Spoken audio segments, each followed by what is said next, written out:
그날은 비가 왔습니다. 크게 오는 비는 아니었습니다. 그런데 이상하게 마음이 먼저 젖었습니다. 초인종이 2번 울렸습니다. 문을 열자 딸이 서 있었습니다. 한 손엔 가방이 있었고요. 다른 손엔 도윤 손이 잡혀 있었습니다. 서윤이는 뒤에 서 있었습니다. 아이들 얼굴이 너무 조용했습니다. 저는 그게 먼저 무서웠습니다. 원래 아이들은 비 오는 날 더 부산스럽습니다. 그런데 그날은 아니었습니다. 딸은 들어오자마자 신발도 못 벗었습니다. 그냥 저를 보더니 울었습니다. 그 울음이 서러운 울음 같지는 않았습니다. 뭔가 이미 끝난 사람 같았습니다. 저는 그때부터 겁이 났습니다. 무슨 일 있냐고 묻기도 전에 알았습니다. 좋은 일은 아니라는 걸요. 딸이 한참 만에 말했습니다. 민수가 나갔어. 그렇게 말했습니다. 저는 처음에 싸우고 나갔나 했습니다. 그런데 딸이 덧붙였습니다. 애들 두고 그냥 갔어. 라고요. 그 말을 듣는 순간 숨이 막혔습니다. 사람이 애들을 두고 갑니까? 저는 그 말부터 튀어나왔습니다. 딸은 소파 끝에 앉았습니다. 젖은 머리카락도 그대로였습니다. 서윤이는 가방을 꼭 안고 있었습니다. 도윤이는 제 다리 뒤로 숨었습니다. 저는 아이들 앞이라 참으려 했습니다. 그런데 속이 뒤집혔습니다. 지난 설날이 떠올랐습니다. 민수가 그때도 말이 없었습니다. 평소에도 조용한 사람이긴 했습니다. 그래도 그날은 더 어두웠습니다. 제가 왜 그러냐고 물었더니 별일 아닙니다. 그러고 말았습니다. 저는 원래 무뚝뚝한가 보다 했습니다. 지금 생각하면 그게 이상했습니다. 딸은 경찰에 신고할 정도는 아니라 했습니다. 연락은 닿지 않냐고 물었습니다. 전화는 꺼져 있다고 했습니다. 그 말에 저는 더 확신했습니다. 도망간 거라고요. 이미 마음 먹고 나간 거라고요. 저는 그때 그렇게 믿었습니다. 아이들 저녁부터 챙겼습니다. 아무 일 없는 것처럼 움직였습니다. 된장국을 데우고 달걀말이를 잘랐습니다. 손은 움직였지만 귀는 딸 쪽에 있었습니다. 딸은 고개를 못 들고 있었습니다. 도윤이가 밥 먹다가 물었습니다. 외할머니 아빠는요? 그 한마디에 숟가락이 멈췄습니다. 지연은 대답을 못했습니다. 서윤이가 먼저 동생을 봤습니다. 그 눈빛이 너무 어른 같았습니다. 저는 괜히 화가 더 났습니다. 어른이 잘못한 일을 왜 아이들이 먼저 알아차려야 합니까? 민수 얼굴이 떠올랐습니다. 몇 달 전 차를 바꾼다더니 갑자기 차를 팔았던 일이요.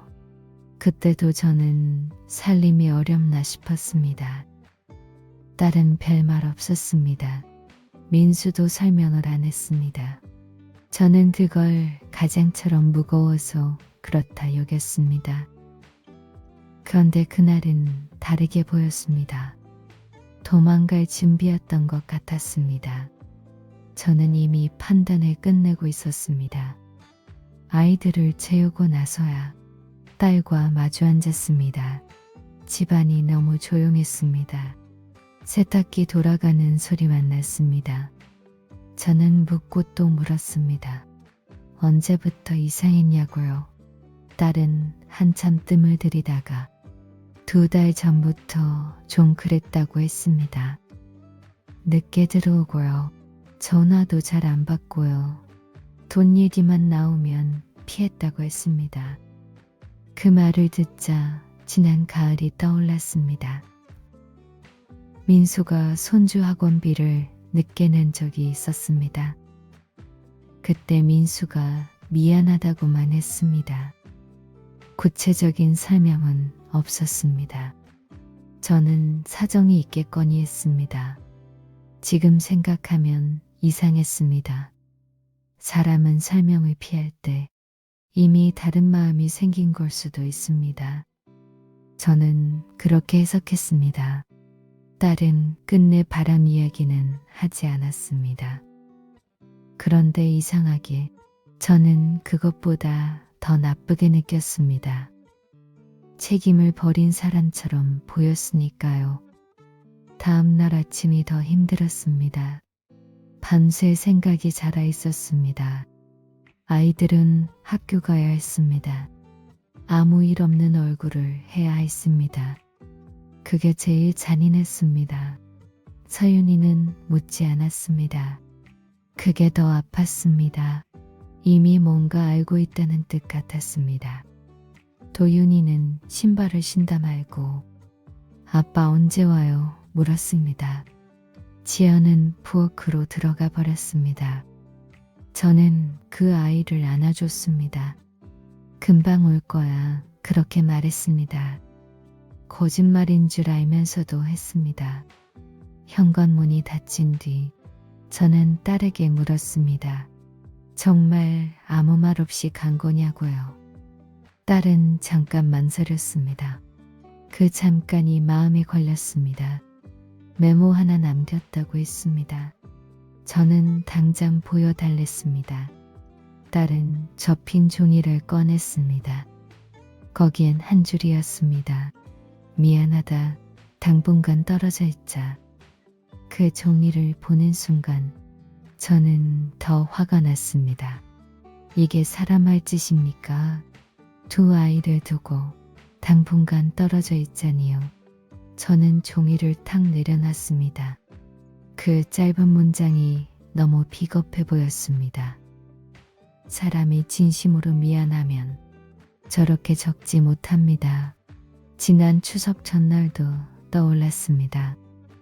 민수가 혼자 베란다에 오래 서 있었습니다. 담배도 안 피우는 사람이었습니다. 그저 어두운 데 서 있었습니다. 제가 무슨 일 있냐고 했더니 잠깐 생각 좀 했습니다. 그때 저는 회사 일인가 했습니다. 지금 보니 아니었습니다. 이미 집을 떠날 생각이 그때부터 있었던 것 같았습니다. 딸은 제 말에 아무 반박도 안 했습니다. 그 침묵이 저를 더 밀어붙였습니다. 그래, 이건 준비된 이탈이다.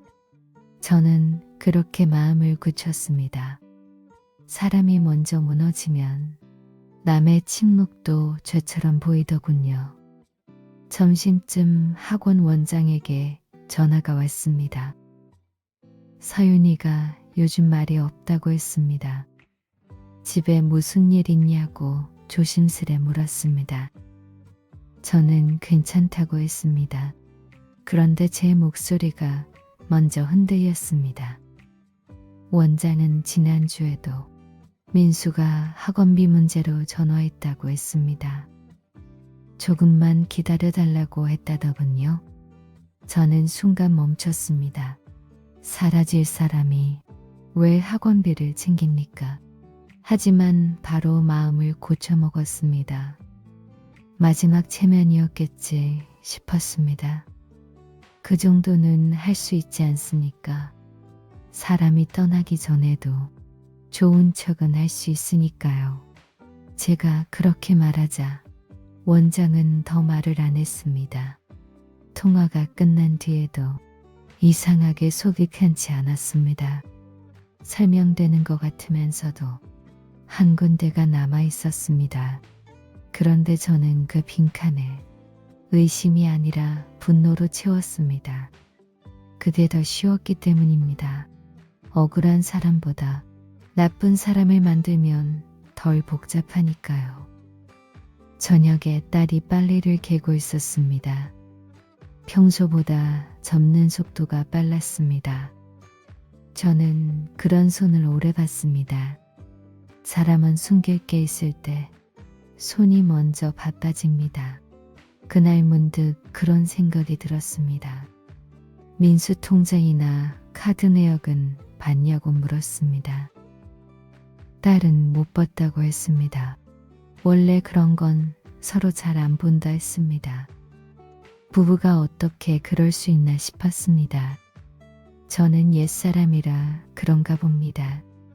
하지만 그 말 뒤에 딸의 눈이 잠깐 흔들렸습니다. 저는 그걸 봤습니다. 아주 짧은 순간이었습니다. 2달 전 김장하던 날이 떠올랐습니다. 민수가 전화 받고 밖으로 나갔습니다. 들어와서는 얼굴이 하얘져 있었습니다. 제가 누구냐 했더니 보험 전화라고 둘러댔습니다. 그때는 그냥 넘겼습니다. 지금 생각하면 보험 전화가 사람 얼굴을 그렇게 만들진 않습니다. 저는 그날 밤 처음으로 민수 말고 다른 무언가를 떠올렸습니다. 셋째 날쯤 되니 동네에도 기척이 났습니다. 사람 일은 숨겨도 새어나갑니다. 반찬 가게 아주머니가 지연이 요즘 안 보인다고 묻더군요. 저는 얼버무렸습니다. 그런데 집에 돌아와 더 서러웠습니다. 당한 사람은 숨고 가해한 사람은 안 보인다는 게 너무 억울했습니다. 도윤이는 어린이집 그림을 가져왔습니다. 가족 그림이었습니다. 엄마, 누나, 자기, 그리고 빈자리. 아빠는 왜 안 그렸냐고 묻자 나중에 그릴 거라고 했습니다. 그 말을 듣는데 가슴이 주저앉았습니다. 아이도 아직 포기 안 했구나 싶었습니다. 저는 오히려 화가 치밀었습니다. 아이 마음까지 걸어두고 가는 건 버림보다 더 잔인하다고 생각했습니다. 민수가 예전에 아이들 운동회는 꼭 왔던 사람이었습니다. 그래서 더 이해가 안 됐습니다. 그런 사람이 어느 날 갑자기 끊어낼 수 있나 싶었습니다. 그래서 저는 더 나쁘게 해석했습니다. 마음 떠난 지 오래였다고요. 저녁 무렵 낯선 번호가 왔습니다. 딸 휴대폰이었습니다. 지연은 화면만 보고 받지 않았습니다. 왜 안 받냐고 묻자 광고 전화일 거라고 했습니다. 그런데 얼굴이 굳어 있었습니다. 저는 뺏듯이 받아보려 했습니다.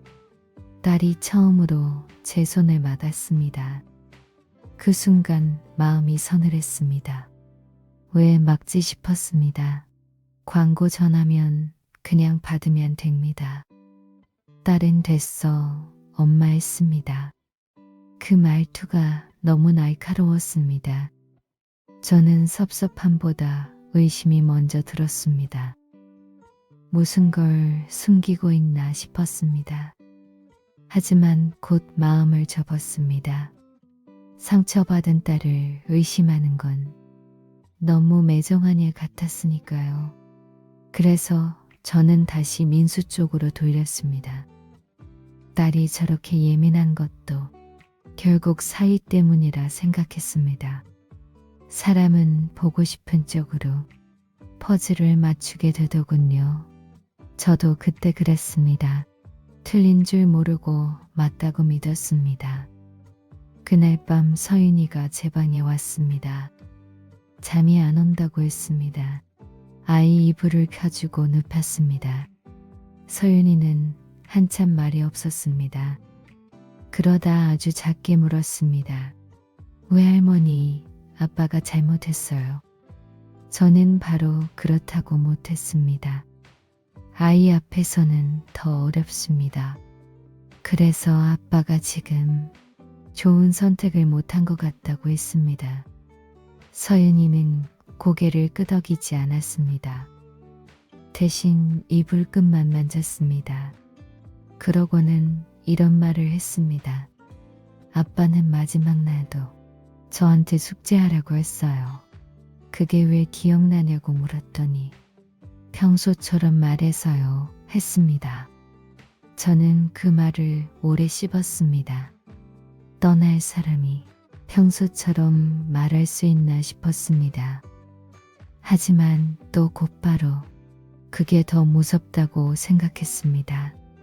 이미 떠날 마음을 정한 사람은 오히려 더 아무렇지 않게 굴 수도 있으니까요. 저는 끝내 좋은 쪽으로 보지 않았습니다. 그게 제 실수였습니다. 며칠 뒤 학교에서 연락이 왔습니다. 서윤이가 체육 시간에 울었다고 했습니다. 별일 아닌 일에도 눈물이 났다더군요. 지연은 전화를 끊고 한참 식탁만 봤습니다. 저는 참다 못해 말했습니다. 이제라도 민수 집에 가보자고요. 짐이라도 챙겨야 하지 않냐고요. 딸은 싫다고 했습니다. 그 집은 보기 싫다고 했습니다. 그 말이 너무 단호했습니다. 저는 오히려 놀랐습니다. 아직 정리도 안 됐는데 저렇게 딱 잘라 말할 수 있나 싶었습니다. 예전 지연은 아니었습니다. 결혼 전에도 힘든 일만 생기면 방에 숨어 울던 애였습니다. 그런데 이번엔 울면서도 어딘가를 맡고 있었습니다. 저는 그것도 상처 때문이라 여겼습니다. 지금 생각하면 상처만은 아니었습니다. 그 안엔 두려움도 있었고 들키기 싫은 것도 있었던 것 같습니다. 하지만 그때의 저는 몰랐습니다. 결국 제가 먼저 움직였습니다. 사위 회사 번호를 수소문했습니다. 예의도 있고 전화를 걸었습니다. 민수 씨 어디 있냐고 물었습니다. 상대는 말을 아꼈습니다. 개인적인 일은 모른다 했습니다. 그런데 망설이는 기색이 있었습니다. 저는 더 몰아붙였습니다. 아이 둘 두고 사라졌다고요? 그제야 상대가 작게 말했습니다. 그렇게만 보기엔 좀 하고 말끝을 흐렸습니다. 저는 그 대목에서 거열이 올랐습니다. 그렇게만 보기엔 뭡니까? 버린 건 버린 거지 싶었습니다. 상대는 더 말하지 않았습니다. 전화를 끊고 나니 이상하게 찝찝함이 남았습니다. 그 사람은 민수를 감싸려는 것 같기도 했고 무언가를 말 못하는 것 같기도 했습니다. 하지만 저는 이미 선택했습니다. 민수는 나쁜 사람이라는 쪽을요. 한번 정한 감정은 새로운 말을 잘 안 들으려 합니다. 그날 제 기도 그랬습니다. 며칠 만에 딸과 함께 민수 집에 갔습니다. 원래 살던 그 아파트였습니다. 문 앞에 선이 다리가 떨렸습니다. 딸은 키를 꺼냈습니다. 문이 열리는 순간 저는 이상한 냄새를 맡았습니다. 사람 냄새가 적은 집 냄새였습니다. 집안은 생각보다 정돈돼 있었습니다. 도망간 사람 집 같지 않았습니다. 옷도 몇 벌 남아 있었고 아이들 물건도 그대로였습니다. 저는 순간 멈칫했습니다. 짐도 다 안 챙기고 갔다고요? 그러자 오히려 더 화가 났습니다. 이건 더 무책임하다고 느꼈습니다. 책임도 못 지고 정리도 못하고 나간 거니까요. 그때 서랍에서 통장 하나가 나왔습니다. 잔고가 거의 없었습니다. 딸은 그걸 보자 아무 말 없이 고개를 돌렸습니다. 저는 그 표정을 봤습니다. 놀란만은 아닌 표정이었습니다. 어딘가 이미 아는 사람 같았습니다. 작은 방을 정리하다가 아이들 사진 액자가 나왔습니다. 민수가 회사 책상에 두던 것과 같은 사진이었습니다. 그걸 보니 또 마음이 흔들렸습니다. 정말 애들을 버릴 사람이 사진을 저렇게 두고 살았을까 싶었습니다. 하지만 곧 반대로 생각했습니다.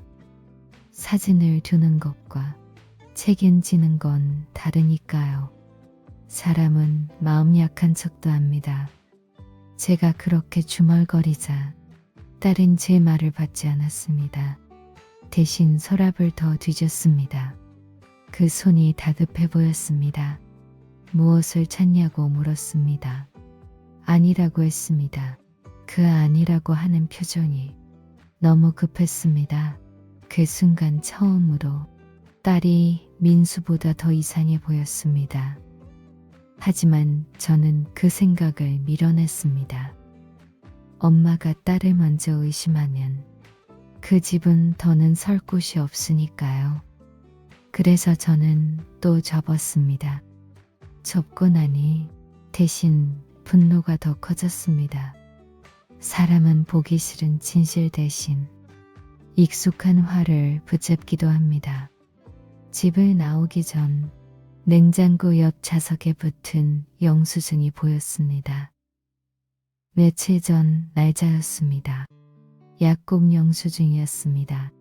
수면제와 위장약이 적혀 있었습니다. 민수가 먹던 약은 아니었습니다. 딸이 그걸 보고 먼저 떼어냈습니다. 왜 그러냐고 묻자 버릴 거라고 했습니다. 저는 그때도 이상했습니다. 버릴 걸 왜 급히 숨기듯 떼나 싶었습니다. 몇 달 전 민수가 속이 안 좋다며 죽만 먹던 일이 떠올랐습니다. 그때 딸은 그냥 예민해서 그렇다고 했습니다. 저는 회사 스트레스인가 보다 했습니다. 지금 생각하면 그 집엔 이미 오래전부터 말하지 못한 일이 있었던 겁니다. 그런데 우리는 누구도 정확한 이름을 못 붙였습니다. 민수는 침묵으로 버텼고 지연은 무표정으로 가렸고 저는 추측으로 덮었습니다. 결국 가장 먼저 다친 건 아이들이었습니다. 그게 제일 가슴 아팠습니다. 집에 돌아온 뒤부터 딸을 보는 눈이 달라졌습니다. 의심이라기보다 불안이었습니다. 딸은 자꾸 늦은 밤 베란다에서 전화를 했습니다. 제가 다가가면 끊었습니다. 전에는 그런 애가 아니었습니다. 어릴 때부터 속마음이 얼굴에 드러났습니다. 그런데 요즘은 달랐습니다. 속을 잠그는 법을 배운 사람 같았습니다. 저는 마음이 무거웠습니다. 민수가 잘못한 건 분명해 보여도 그걸로 다 설명되지 않았습니다. 하루는 딸 가방에서 독촉장 같은 봉투가 보였습니다. 일부러 본 건 아니었습니다. 떨어진 걸 주워진 겁니다. 딸은 그걸 보자 깜짝 놀라 빼앗았습니다. 저는 그 순간 숨이 턱 막혔습니다. 무슨 독촉장이냐고 물었습니다. 아무것도 아니라고 했습니다. 그 말이 더 아무것도 아니지 않았습니다. 기억이 하나 떠올랐습니다. 작년 봄 지연이 갑자기 투자 공부한다며 바빴던 때가 있었습니다. 그때 저는 그냥 흘려들었습니다. 지금 와서야 연결되기 시작했습니다. 저녁 식탁에서 결국 물었습니다. 혹시 돈 문제 있냐고요? 딸은 젓가락을 놓았습니다. 그리고 한참 동안 아무 말이 없었습니다. 그 침묵이 대답 같았습니다. 저는 다시 물었습니다. 민수가 빚진 거냐고요? 딸은 아니라고 했다가 곧 입을 다물었습니다. 저는 그 아니가 완전한 아니가 아니라는 걸 알았습니다. 서윤이가 옆방에서 숙제 중이었습니다. 도윤이는 그림책을 넘기고 있었습니다. 아이들 소리가 들리는데 어른들 말은 더 어두워졌습니다. 딸은 나중에 말하겠다고 했습니다. 저는 그 말이 싫었습니다. 이미 다 벌어진 뒤인데 무슨 나중인가 싶었습니다. 민수가 떠난 이유도 혹시 돈과 관련 있나 싶었습니다. 그러자 또 하나 떠올랐습니다. 민수가 작년부터 주말마다 가끔 혼자 나가던 일이요. 저는 친구라도 만나나 했습니다. 지금 생각하면 그건 도망이 아니라 막으러 다닌 걸 수도 있었습니다. 며칠 뒤 서윤이가 학교 준비물을 찾다가 말했습니다. 엄마, 그 아저씨 또 와요. 저는 깜짝 놀랐습니다. 무슨 아저씨냐고 묻자 서윤이는 말해놓고도 머뭇거렸습니다. 예전에 집 앞에서 엄마랑 작게 말하던 아저씨라고 했습니다. 언제 봤냐고 하니 아빠 나가기 전에도 2번 봤답니다. 저는 손끝이 차가워졌습니다. 딸은 방에서 나와 그 말 듣고 얼굴이 굳었습니다. 그냥 보험 설계사라고 했습니다. 서윤이는 고개를 갸웃했습니다. 보험 아저씨는 화 안 내잖아 했습니다. 그 순간 집안이 조용해졌습니다. 아이 말은 가끔 너무 정확합니다. 저는 딸을 쳐다봤습니다. 딸은 서윤이한테 이제 그런 말 하지 말라고 했습니다. 그게 아이를 달래는 말이 아니라 막는 말처럼 들렸습니다. 그날 저는 처음으로 민수 말고 딸 때문에 잠을 설쳤습니다. 그리고 그게 너무 괴로웠습니다. 내가 낳은 애를 이상하게 보는 마음이 싫었으니까요. 밤새 뒤척이다가 새벽에 부엌 불을 켰습니다. 그런데 거기 딸이 먼저 앉아 있었습니다. 컵에 물만 담아놓고 한 모금도 안 마시고 있었습니다. 저는 그냥 맞은편에 앉았습니다. 오래 말이 없었습니다. 그러다 제가 먼저 말했습니다. 엄마한테도 숨길 거냐고요. 딸은 그 말에 울지 않았습니다. 오히려 더 굳어졌습니다. 그리고 아주 낮게 말했습니다. 엄마는 민수 편 들 거잖아. 그 말이 너무 뜻밖이었습니다. 저는 그 사람을 원망하는 중이었습니다. 그런데도 딸은 제가 민수 편을 들까봐 무서워했습니다. 그게 이상했습니다. 진짜 버림받은 사람이라면 저런 두려움을 가질 이유가 적습니다. 저는 그 순간 알았습니다. 이 일은 제가 아는 이야기보다 훨씬 더 꼬여 있다는 걸요. 하지만 아직은 어느 쪽이 얼마나 틀렸는지 몰랐습니다. 그저 가슴만 점점 내려앉았습니다. 결정적인 건 우편물이었습니다. 민수 앞으로 온 등기였습니다. 딸은 받지 말자고 했습니다.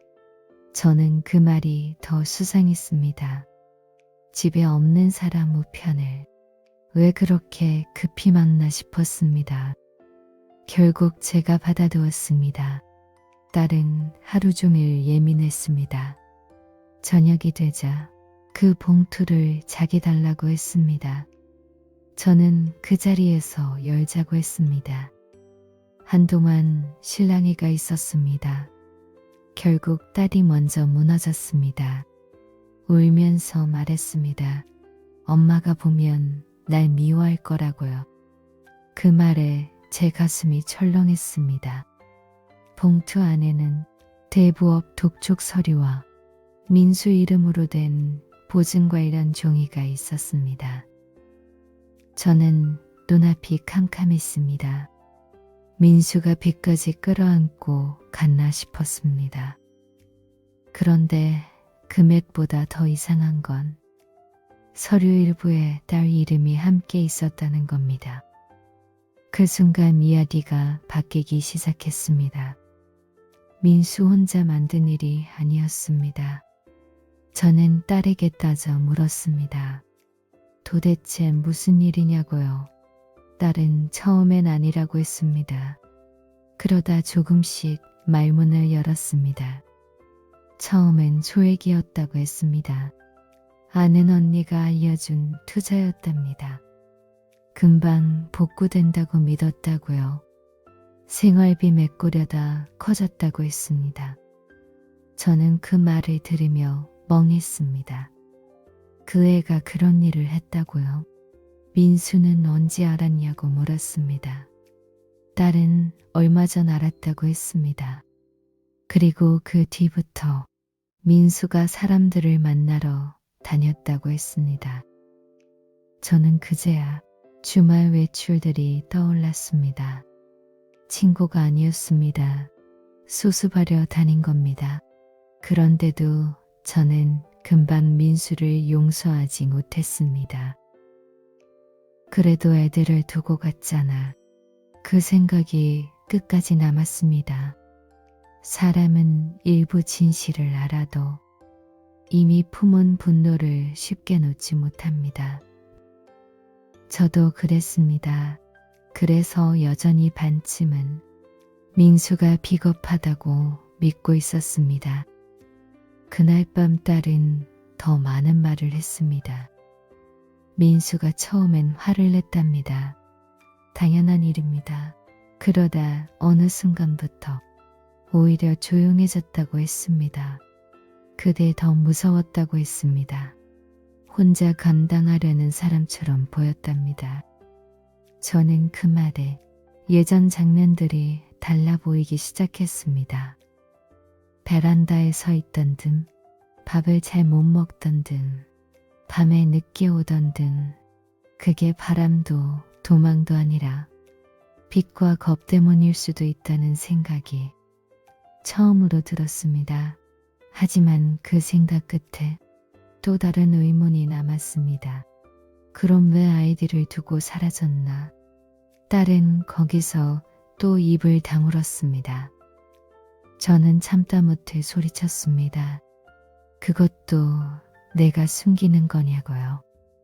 딸은 얼굴을 감싸쥐고 제발 조금만 기다려달라고 했습니다. 그 기다림이 너무 길었습니다. 우리는 이미 많이 늦어 있었습니다. 다음 날 오후 낯선 남자가 집 앞에 왔습니다. 정장을 입었지만 눈빛은 정장 같지 않았습니다. 지연 씨 계시냐고 했습니다. 저는 누구냐고 물었습니다. 그 남자는 대답 대신 민수 씨랑도 얘기 중이었다고 했습니다. 순간 심장이 내려앉았습니다. 그 말투에 저는 알았습니다. 좋은 쪽 사람은 아니라는 거예요. 딸은 그 소리를 듣고 방에서 나오지 않았습니다. 저는 문을 막고 섰습니다. 애들 있는 집이라고 했습니다. 남자는 낮게 웃었습니다. 그 웃음이 너무 차가웠습니다. 민수 씨가 연락이 안 되니 이제 집으로 올 수밖에 없다 했습니다. 그 순간 저는 머리가 멍해졌습니다. 민수가 사라진 게 정말 도만이 아니라 이 사람들을 집에서 떼어놓기 위한 거였나 싶었습니다. 그 생각이 처음으로 분노보다 먼저 올라왔습니다. 그리고 저는 무서웠습니다. 제가 너무 오래 틀린 사람을 미워했을까 봐요. 그 남자를 돌려보내고 나서 집안이 완전히 무너졌습니다. 딸은 끝내 주저앉았습니다. 저도 더는 화만 낼 수 없었습니다. 이건 체면의 문제가 아니었습니다. 아이들 안전 문제였습니다. 그날 저녁 민수 회사에서 다시 전화가 왔습니다. 박 과장이라는 사람이었습니다. 민수와 가까웠다고 했습니다. 혹시 잠깐 볼 수 있냐고 했습니다. 저는 망설이다 나갔습니다. 사람 많은 카페에서 만났습니다. 박 과장은 제 얼굴을 보자 미안하다고 먼저 했습니다. 왜 본인이 미안하냐고 물었습니다. 그러자 민수 씨가 장모님께 오해받을 걸 안다고 했답니다. 그 말에 저는 숨이 막혔습니다. 오해라니요? 그 사람은 제가 민수를 어떻게 보는지 이미 알고 있었다는 뜻이니까요. 박 과장은 천천히 말했습니다. 민수는 마지막까지 아이들 얘기만 했다고요? 저는 그 말을 쉽게 못 믿었습니다. 박 과장이 보여준 건 민수와 주고받은 문자 일부였습니다. 거기엔 회사 얘기보다 아이들 학원비, 급식비, 집 근처 CCTV, 등하교 시간 같은 말이 적혀 있었습니다. 저는 손이 떨렸습니다. 사라진 사람이 왜 그런 걸 묻습니까? 박 과장은 민수가 당장 집에 들어가면 더 위험하다고 했답니다. 돈 빌린 쪽에서 집까지 알고 있어서 자기가 눈에 띄면 아이들과 지연 씨가 더 노출될까봐 일부러 떨어져 있었다고 했습니다. 저는 바로 반박하지 못했습니다. 그럼 왜 설명을 안 했냐고 물었습니다. 박 과장은 지연 씨가 끝까지 장모님께는 말하지 말라고 했다더군요. 그 말에 저는 얼굴이 굳었습니다. 딸이요. 그 한 단어가 제 마음을 다시 뒤집었습니다. 민수만이 아니라 지연도 이야기를 비틀고 있었던 겁니다. 박 과장은 말을 이었습니다. 민수가 회사 돈을 건드린 적은 없다고 했습니다. 오히려 퇴직금 중도 정상까지 알아봤답니다. 살리려고 그랬다고요? 저는 그 말이 칼처럼 들어왔습니다. 그동안 제가 그 사람을 얼마나 쉽게 버린 사람으로 만들었는지 갑자기 다 떠올랐습니다. 설날의 침묵도, 베란다의 뒷모습도, 학원비 전화도 다 다른 의미가 되어버렸습니다. 저는 너무 부끄러웠습니다. 그런데도 한 가지는 남았습니다. 그래도 왜 아이들 얼굴도 안 봤냐고요. 박 과장은 그 질문 앞에서 한참 뜸을 들였습니다. 그리고 아주 작게 말했습니다. 마지막으로 집 나오는 날, 민수는 애들 자는 방 앞에서 한참 서 있었다고요. 그러고도 못 들어갔답니다. 들어가면 못 나갈까 봐요. 그 말을 듣는 순간 저는 더는 아무 말도 못했습니다. 사람 마음이 무너지는 소리는 밖으로 잘 안 나더군요. 집에 돌아오는 길이 너무 길게 느껴졌습니다. 저는 버스 창밖만 봤습니다. 처음엔 분노로 시작한 일이 이제는 부끄러움으로 바뀌고 있었습니다. 그런데 침문을 열자마자 딸 얼굴을 보는 순간 다시 감정이 복잡해졌습니다. 민수가 억울했을 수 있다는 것과 딸이 두려웠을 수 있다는 것은 같이 오는 진실이었습니다. 둘 중 하나만 나쁜 게 아니었습니다. 그게 더 어려웠습니다. 저는 딸에게 박 과장 만났다고 말했습니다. 딸은 아무 말 없이 주저앉았습니다. 그 반응이 이미 자백 같았습니다. 왜 그렇게 말했냐고 물었습니다. 왜 나한테는 서위가 그냥 버리고 간 것처럼 말했냐고요. 딸은 한참 뒤 엄마가 알면 날 버릴까봐 무서웠다고 했습니다. 그 말을 듣는데 화도 나고 가엾기도 했습니다. 사람이 가장 궁지에 몰리면 진실보다 먼저 버림받을 걸 두려워하더군요. 그 애도 그랬던 겁니다. 하지만 그 대가가 너무 컸습니다. 그날 밤 우리는 처음으로 끝까지 얘기했습니다. 딸은 처음 투자 손실을 숨겼답니다. 민수한테 말하면 실망할까봐 그랬다고 했습니다. 작은 거짓말은 금방 메울 수 있을 줄 알았답니다. 그런데 손실이 커졌고 독촉이 시작됐고 이상한 사람들 연락이 이어졌답니다. 민수가 알게 된 건 집 앞까지 사람이 찾아온 뒤였다고요. 저는 그 말을 듣고도 한동안 믿기 어려웠습니다. 우리 집안에 그런 일이 조용히 자라고 있었다니요.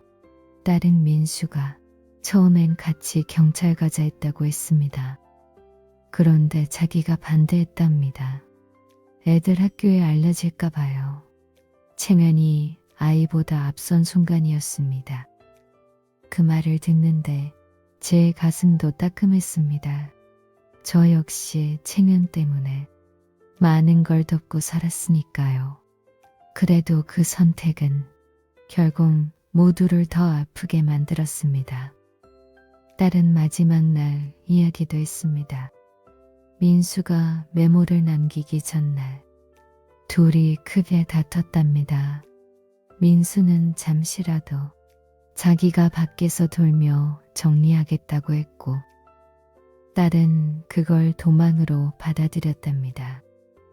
민수는 오히려 자기가 집에 있으면 더 표적이 된다고 했다더군요.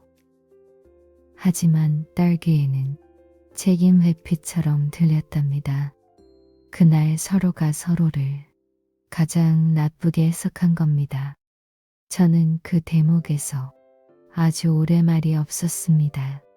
나도 그랬구나 싶었기 때문입니다. 민수의 침묵을 저도 도망으로만 봤습니다. 딸도 그랬고요. 결국 사람이 틀린 게 아니라 서로의 해석이 먼저 틀어진 겁니다. 그 틈에 아이들이 끼어 있었습니다. 딸은 메모를 보여주며 엄마도 나처럼 봤으면 했다고 했습니다. 혼자 죄인이 되기 싫었다는 뜻이겠지요. 그 말이 너무 슬펐습니다. 사람은 무너질 때 진실보다 동조를 찾기도 하니까요. 저는 딸에게 물었습니다. 그럼 지금 민수는 어디 있냐고요? 딸은 정확히는 모른다고 했습니다. 가끔 문자만 왔답니다. 애들은 어떤지, 학교는 괜찮은지, 집 앞에 이상한 사람은 없는지. 저는 그 문자들을 봤습니다. 짧고 딱딱한 문장이었습니다. 처음 봤을 땐 무정해 보였을 겁니다. 그런데 이제는 달랐습니다. 모르면 안 되는 것을 참고 필요한 것만 묻는 사람 같았습니다. 끝까지 아이들 쪽을 보는 문자였습니다. 저는 눈물이 났습니다.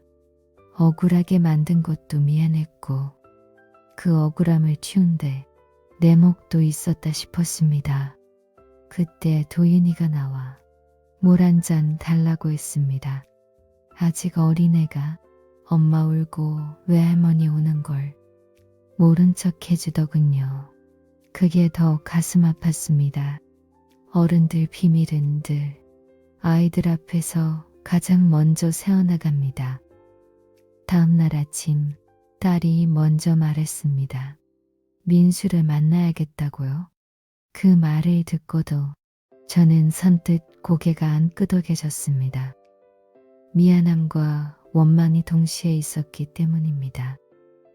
그래도 만나야 했습니다. 아이들 때문에라도요. 딸은 오래된 문자 하나를 열었습니다.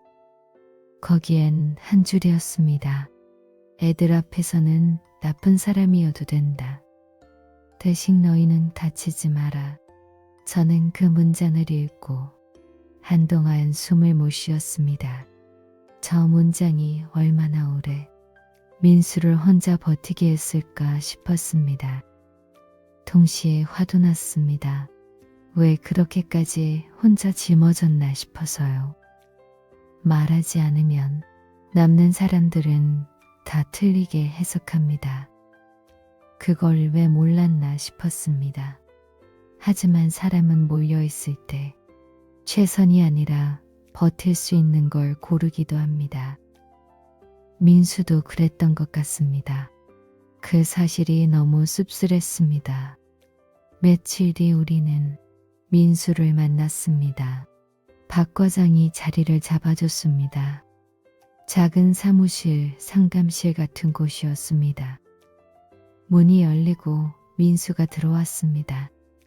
제가 아는 얼굴인데도 달라 보였습니다. 사람이 몇 달 사이 이렇게 마를 수 있나 싶었습니다. 민수는 저를 보자 먼저 고개를 숙였습니다. 그 모습에 저는 더 괴로웠습니다. 원망하려고 온 자리인데 차마 시작을 못하겠더군요. 딸도 말이 없었습니다. 한참 뒤 민수가 말했습니다. 죄송합니다, 장모님. 그 말이 너무 단순해서 오히려 더 아팠습니다. 저는 겨우 물었습니다. 왜 그렇게 했냐고요? 그럼 민수는 그때는 그게 제일 덜 다치는 길인 줄 알았다고 했습니다. 그게 틀린 줄 이제는 안다고도 했습니다. 늦게 아는 깨달음은 되게 너무 비쌉니다. 민수는 모든 걸 설명했습니다. 처음 지연 빚을 알았을 때 화를 냈다고 했습니다. 하지만 아이들 앞에서 부부가 무너지면 끝이라 생각했답니다. 그래서 혼자 갚을 길을 찾았답니다. 좋지 않은 데까지 손을 댄 건 그때부터였다고요. 저는 그 말이 너무 답답했습니다. 왜 경찰도 가족도 안 불렀냐고 물었습니다. 민수는 장모님 심장 약한 거 안다고 했습니다. 그 말에 저는 눈을 감았습니다. 나를 배려한 게 오히려 나를 더 모르게 만들었습니다. 민수는 아이들이 자기 때문에 무서워할까봐 직접 연락도 줄였다고 했습니다. 그것도 틀린 생각이었습니다. 안 보이는 아빠는 아이들한테 더 큰 그림자가 됩니다. 민수도 그걸 인정했습니다. 자기는 좋은 아빠도 좋은 남편도 못됐다고 했습니다. 그 말을 듣는데 누구 하나만 탓할 수 없는 자리에 우리가 다 와 있다는 걸 알았습니다. 그 자리에서 딸도 무너졌습니다. 처음으로 민수 앞에서 미안하다고 했습니다. 자기가 엄마한테 전부 버리고 간 사람처럼 말한 것도 미안하다고 했습니다. 민수는 고개를 들지 않았습니다. 그냥 담담히 듣고만 있었습니다. 그 태도가 오히려 더 슬펐습니다. 이미 화를 다 지나온 사람 같았거든요. 저는 그제야 말했습니다. 나도 사위를 너무 쉽게 단정했다고요. 민수는 그 말에 처음으로 저를 봤습니다. 그리고 뜻밖에도 장모님이라도 그렇게 생각해야 지연 씨가 버텼을 거라고 했습니다. 저는 그 말에 울었습니다. 끝까지 자기 억울함보다 우리 쪽 사정을 먼저 두는 사람을 저는 버린 사람이라 불렀던 겁니다. 그게 너무 미안했습니다. 하지만 미안하다는 말로 아이들 밤이 돌아오진 않습니다. 그게 또 괴로웠습니다. 진실은 늦게 와도 상처는 일찍 남습니다. 문제는 그 다음이었습니다. 이제 어떻게 살 건가였지요? 같이 살 수 있느냐는 질문 앞에서 둘 다 바로 답을 못했습니다. 그건 당연했습니다. 진실이 밝혀졌다고 신뢰가 바로 돌아오진 않으니까요. 저는 오히려 그 점이 희망처럼 느껴졌습니다. 억지로 봉합하지 않는 게 이번엔 맞아 보였으니까요. 민수는 빚정리 절차를 밟고 있다고 했습니다. 불법 쪽은 신고도 준비 중이랬습니다. 딸도 상담을 받기로 했습니다. 아이들 앞에서는 함부로 싸우지 않기로 했고요. 저는 그 자리에서 하나만 부탁했습니다. 애들 앞에서 누구도 누구를 버린 사람으로 만들지 말자고요. 아이들은 아직 어리다고요. 어른들 사정까지 짊어지게 하지 말자고요. 그 말에 둘 다 울었습니다. 저도 울었습니다. 우리는 그제야 누가 맞고 틀리냐 보다 아이들 마음이 먼저라는 걸 같이 보게 되었습니다. 그 뒤로 바로 좋아지진 않았습니다. 현실은 드라마보다 느립니다. 민수는 따로 지냈고 주말마다 아이들을 만났습니다. 처음 만나는 날 도윤이는 아빠를 보고 뛰어갔습니다. 그러다 중간에 멈췄습니다. 반가움과 서운함이 같이 온 얼굴이었습니다. 그걸 보는 게 너무 아팠습니다. 민수는 아이를 안아들지 못하고 한동안 쭈그려 앉아만 있었습니다. 서윤이는 조금 떨어져 섰습니다. 그러다 조용히 물었습니다. 아빠 또 가요? 그 질문 앞에서 민수는 바로 대답 못했습니다. 저는 그 침묵이 이해됐습니다. 쉽게 약속하면 안 되는 자리였으니까요. 민수는 결국 이제는 말하고 갈게 했습니다. 완벽한 말은 아니었지만 그날은 그 말이 맞았습니다. 적어도 사라지듯 떠나진 않겠다는 뜻이었으니까요. 아이들에게 필요한 건 거창한 해면이 아니라 예측 가능한 어른이었습니다. 딸도 조금씩 달라졌습니다.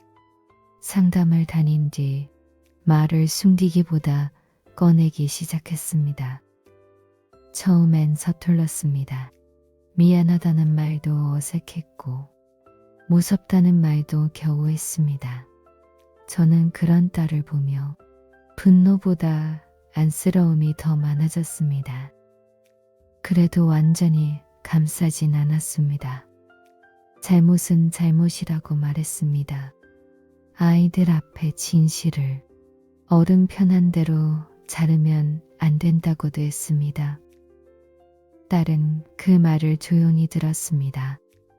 예전 같으면 울며 피했을 텐데 이번엔 도망가지 않았습니다. 그게 저는 고마웠습니다. 사람은 한번 크게 틀려보고 나서야 겨우 고치는 법을 배우기도 합니다. 우리 집도 그랬습니다. 무너지며 배운 게 참 많고 참 쓰렸습니다. 하지만 아예 끝난 건 아니었습니다. 그게 다행이었습니다. 끝이 아니면 조금은 다시 세울 수 있으니까요. 저는 아직도 그 메모를 기억합니다. 미안하다. 당분간 떨어져 있자. 처음엔 그게 세상에서 제일 비겁한 문장 같았습니다. 그런데 지금 생각하면 그 문장엔 설명하지 못한 공포와 잘못된 보호심이 같이 들어 있었습니다. 문장 하나만 보고 사람 하나를 다 알 순 없더군요. 저는 그걸 너무 늦게 배웠습니다. 민수는 틀렸습니다. 지연도 틀렸습니다. 저도 틀렸습니다.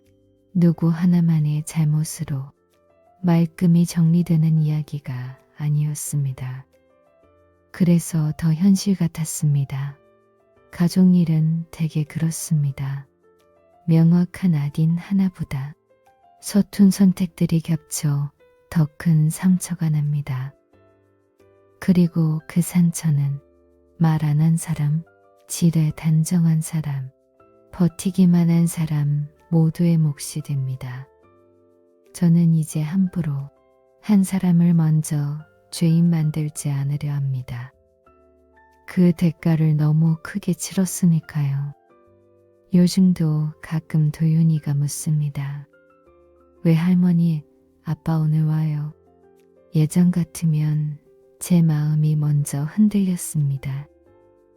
이제는 날짜를 말해줍니다. 토요일에 온다고요. 못 오게 되면 왜 못 오는지도 말해준다고요. 아이 얼굴이 그전보다 편안합니다. 완벽해서가 아니라 예상할 수 있어서 그렇습니다. 서윤이는 아직 조심스럽습니다. 그래도 예전처럼 아무 말도 안 하진 않습니다. 그것만으로도 많이 나아진 겁니다. 저는 가끔 혼자 생각합니다. 그날 비 오는 저녁, 문을 열었을 때 제가 본 건 버려진 가족이라고 믿었습니다. 그런데 지금 돌아보면 버려진 게 아니라 서로를 너무 서툴게 지키려다 모두가 길을 잃은 가족이었습니다. 그 차이를 알기까지 참 오래 걸렸습니다. 그래도 늦게라도 알아서 다행입니다. 아이들 앞에서 어른이 다시 어른이 되려면 이 정도 부끄러움은 견뎌야 하니까요. 저의 사연은 여기까지입니다. 여러분의 이야기를 댓글로 남겨주세요. 같은 경험을 가진 분들에게 큰 위로가 됩니다. 그리고 오늘 이야기가 마음에 남으셨다면 가까운 분께도 조용히 공유해 보세요. 누군가에게는 이 이야기가 꼭 필요한 순간일지도 모릅니다. 항상 건강하시고 오늘도 마음 편한 하루 보내시길 바랍니다. 재밌게 들으셨나요? 재밌게 들으셨으면 구독과 좋아요, 알람 설정 부탁드립니다. 감사합니다.